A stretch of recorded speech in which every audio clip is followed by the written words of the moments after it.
economists are warning that the global instability caused by the war in Ukraine could stall President Cyril Ramaphosa's ambitious investment drive. Countries that are our main source of foreign direct investment may be forced to reprioritize spending due to the impact of the Russia-Ukraine conflict. And joining us for more on this conversation is Alex Forbes' chief economist, Isaah Mhlanga, who talks to us about the opinion piece you panned this past weekend, Mr. Mhlanga. And in a moment, I'm hoping my team is going to be able to cut a bite as a direct response to some of what you suggested in your piece from the SACP. But let's start with the ambitious marketing strategy that you spoke about here, that of the drive by the president to try and get over 1 trillion rand within a 5-year period. So far, we have heard that 700 billion may be in South Africa's coffers, and so it means that we're well on target, with some people even suggesting that he might get more than he bargained for as we edge closer to the 5 years. Why do you believe that this investment drive might be stalled? Look, thanks, Dolly. I think if we look in terms of the global environment currently, it is, littered with risks. We have concerns about global central banks hiking interest rate aggressively that might stall economic growth. We have also the Russia-Ukraine war that is ongoing, with a number of sanctions that are imposed on Russia that will have a negative impact on its economy, but also on continental Europe, given its close ties as far as energy is concerned. They are much dependent on Russia. Now, if you look historically, we looked at a number of wars that took place since 1970, and the numbers clearly show that in the year of the war and the year after the war, foreign direct investment flows generally decline. And it would make sense because it is human nature to take care of your problems first before you take care of others.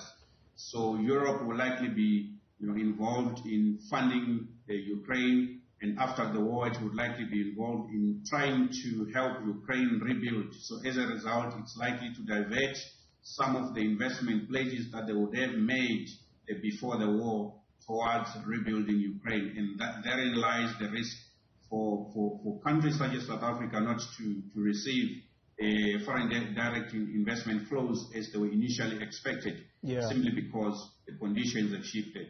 So that inward look, Mr. Mhlanga, that you wrote about so eloquently, you also talk about the lessons from the 2 previous world wars, World War I and World War II, but in specific reference to FDI flows. What do these previous wars teach us? Look, if we look at the data from World War I and World War II, the column argues that, as far as portfolio flows, so that is in reference to equity markets, that is in reference to bond markets, that is in reference to also the performance of currencies.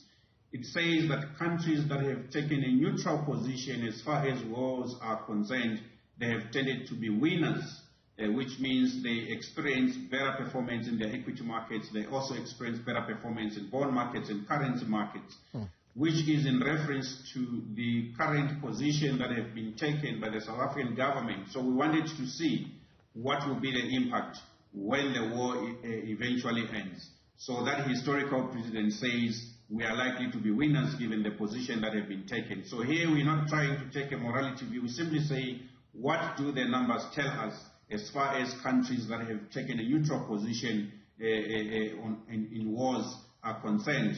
And it would quite be instructive to us to say markets are likely to perform better. And indeed, if we look at the performance of the currency since the Ukraine war started, the rand has performed quite resiliently, even as other emerging markets have seen a significant depreciation as the risk of trade has been taking place.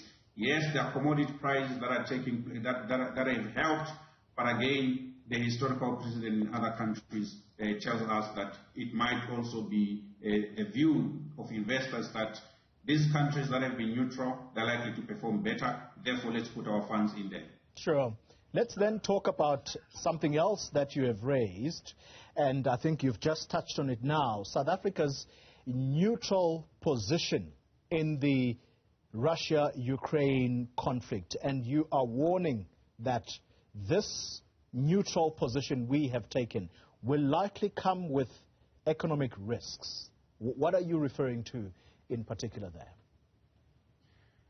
We do have companies in the country that have businesses in the likes of Russia. So as sanctions are imposed on Russia, and also companies that operate or that do business with Russian companies, they might also, be impacted.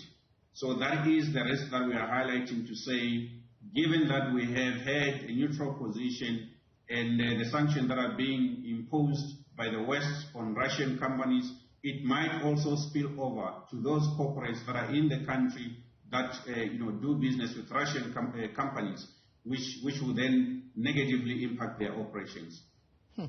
And I'm sad that this soundbite from Solima Paila, responding exactly to what you are saying now, his quick response, if I were to just go straight into it, he uses the word, unfortunately, what you have spoken about there is quote-unquote rubbish. I don't know whether you have a particular response to that assertion. Look, I think we have seen a number of companies that have been sanctioned, particularly those that trade with Russia. It's not necessarily linked to the neutral position, but simply because the US and some of the European countries have imposed sanctions on Russian companies. So if we have companies that are doing business directly with those entities, we will be impacted because they are not going to be able to do business with us. So it's not driven by South Africa's position. It's driven by the West position as far as Russian companies are concerned. So if we so happen to have entities locally that are operating or that are trading with those companies, we will be impacted, not because South African companies would not want to do business with Russian companies, but because Russian companies will be prevented from doing business with South African companies. So that is the impact. And you would remember, Russia has been excluded from the SWIFT, which is essentially the global payment system. So if we are, somehow trading with Russia through that system, we may not be able to. We have to find alternatives. Yeah. It's not something that is happening currently. It is a risk that I'm raising to say we need to track that risk so that we can manage it appropriately. And that's the point that the column tries to make.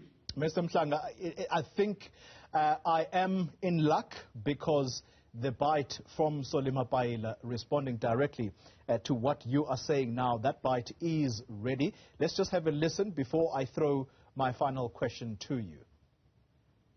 He's talking absolute nonsense. He's a bourgeois scholar. These are the people that have failed in many African countries. We have had many other teachings and lessons. John Stiglitz himself, who advised Bill Clinton as an economic advisor, worked in the IMF and the World Bank environment, a professor, had ultimately agreed that his advices and the advices of these institutions on developing countries and Africa in particular have been ill-informed because they were devoid of scientific proof and scientific evidence on their success anywhere else. So we've been used as a guinea pig for Western ideas. And at the same time, the very same institutions have colonized us, have never wanted us to be developed. So it's absolutely incorrect.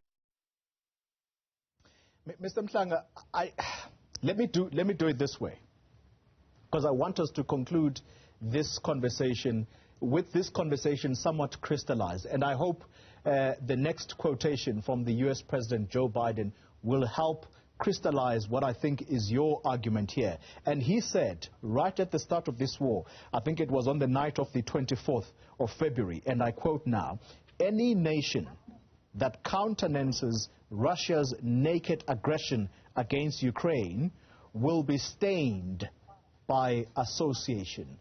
Does that go some distance in confirming what you have said, that South Africa relies on Western nations for foreign direct investment, and because of the neutral position we have taken, we are going to suffer economic consequences? Am I correct? Look, to an extent, partially, the point that really the column tries to make is Europe is a major provider of foreign direct investment into South Africa. And the Russia-Ukraine war is going to have a negative consequence on its economy. And as it tries to rebuild itself, it's going to divert capital towards itself away from potentially any other outward investment. That includes South Africa. And hence, the investment conference that has just concluded is quite important to continue to highlight the positives that have been taking place, the reforms that we are making, and the progress that have been done to make sure that South Africa remain, top mind to foreign investors in the environment where you see other emerging markets that are compared to South Africa not doing quite well. Brazil facing a drought, Russia in war with Ukraine, Turkey changing central banks for quite some time and mismanaging its monetary policy, and also Mexico having its president announce an interest rate before the monetary policy committee of that country, which just says a lot of the EMs that are compared to SA, they are institutionally weakening. Meanwhile, we are doing the right things, though the speed is slow, but the direction has been right. Affirmed last week, Friday, by Moody's, that has changed the outlook from negative to stable. So this is what the column tries to argue, to say we are doing the right things. We need to continue marketing South Africa in an environment where the risks are too high.